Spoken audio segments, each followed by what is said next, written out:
Ghouls N Ghosts on the Sega Genesis. That's what we're playing. Ghouls N Ghosts it is. This next game was a launch title for the Sega Genesis. It's considered to be one of the hardest games ever made. It's notorious in its difficulty. And your boy here, Mr. RNG, beat it both times through on his first try on a live stream. And it looks like hot garbage. Sorry about that. There's nothing I could do about the way it looked. This came out all the way back in 1989, and it's a variation of Ghosts and Goblins, which is called Dai Makimura in Japanese. I think it's Dai Makimura.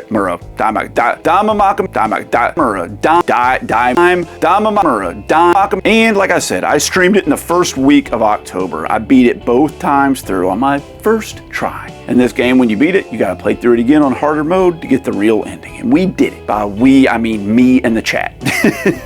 Now, this game looks beautiful. What you're seeing looks like utter garbage. But on my CRT that I was using to stream, it looked fantastic. I messed around for an entire freaking hour trying to get it look better, but I never could. And I apologize for that. I was just too dumb to figure it out. Even when it looks good on the CRT, it looks better than the NES version, but I don't think it looks quite as good as the Super NES version. Super Ghouls N Ghosts looks a little Super Ghosts and Goblins, whichever one's on the SNES. It doesn't matter, man. It looks the best there, okay? Unless you're playing like the Super Graphics version or something. And it seems close to the original arcade, maybe even a little bit better. Of course, the level design in this and the world building, it's exactly what you would expect from a Ghouls N Ghosts game or a Ghosts and Goblins game.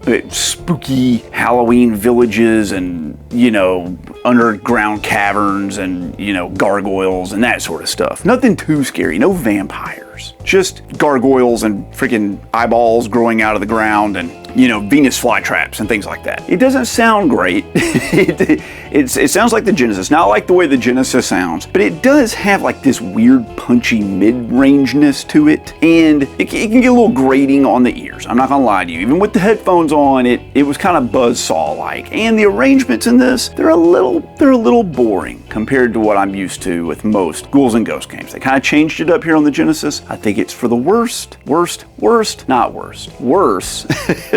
But like I said, it's still fine. It still gets the job done. Now, the story of this, it's the same freaking story as always. You know, Arthur's girlfriend has been kidnapped again, but this time, instead of Satan doing it, it's Loki. It's Loki from Thor, from Marvel fame. Loki shows up and he's up to his old tricks again, and he's going to abscond with your girlfriend / wife or your sister or whoever, whatever girl you're laying naked with in the grass. I mean, it could have been your sister. Not saying it wasn't, but I'm guessing it's his girlfriend.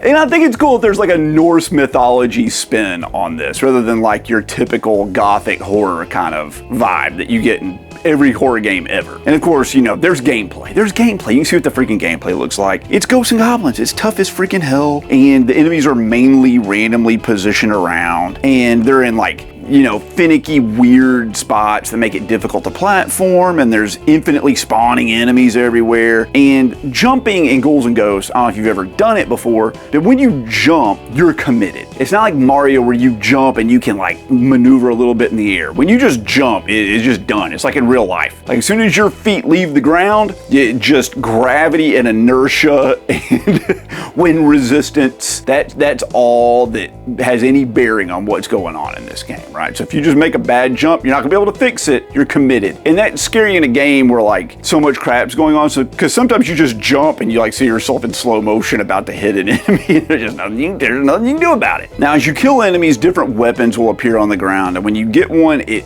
swaps it out for the one you had previously. And most of the weapons in these games, while they do have their like place in some of the levels, like maybe they shoot up at an angle or at like an arc or something that helps you out, they're usually just downgrades from your like starting lance. So you try to avoid them a lot of the times, or you get one that you really like and you just never pick up any other ones throughout the rest of the freaking game. That's just the way it works. And of course, sometimes one of them will like spawn at the top of a freaking ladder. You have to go up and there's just no way to avoid it. So you just like get get stuck with some god-awful freaking weapon that like makes the level 5 times harder than normal. That's just how the game works. That's part of the fun of it. Now, this is a spoiler, but it's not really a freaking spoiler. This game's freaking 35 years old, okay? 35 years old, and they all work like this. The second time through the game, you gotta find a secret weapon hidden in the game somewhere, and you use that to beat the last boss. You can't beat the last boss without it. So you want to wait till the end of the game to pick up that weapon so you don't like accidentally switch it out at the beginning, like by killing an enemy with a weapon at the top of the stairs. Then you can't skip it. Like, you don't want to be in a situation where you have to pick up a weapon and swap it out, you know, and lose the good weapon. You need to beat the game, so you have to start over. Now, you do have infinite continues, and there are checkpoints in the levels that are usually pretty generous. They're not that bad. Maybe there's like 2 or 3, maybe sometimes 4 in a level. So if you keep just like persevering at it, you can get through this game. I think most people, especially this one on the Genesis, could beat it if they put like hours into it. It might take someone like, you know, a few weeks. You gotta have those gamer skills built up, but it's doable. I did it. It's not as hard as the Nintendo or the Super Nintendo or the arcade version. This is the only one I've ever really put in a lot of effort and tried to beat. Since I was live streaming, I was like forced to not fail. I could not fail in public. I could not let everybody make fun of me. I had a really great time streaming this and playing this game. I really liked it. I say it's like an 8 out of 10. It's great. It's up there, man. I like this series, and this one being the first one I beat, it'll always be special to me.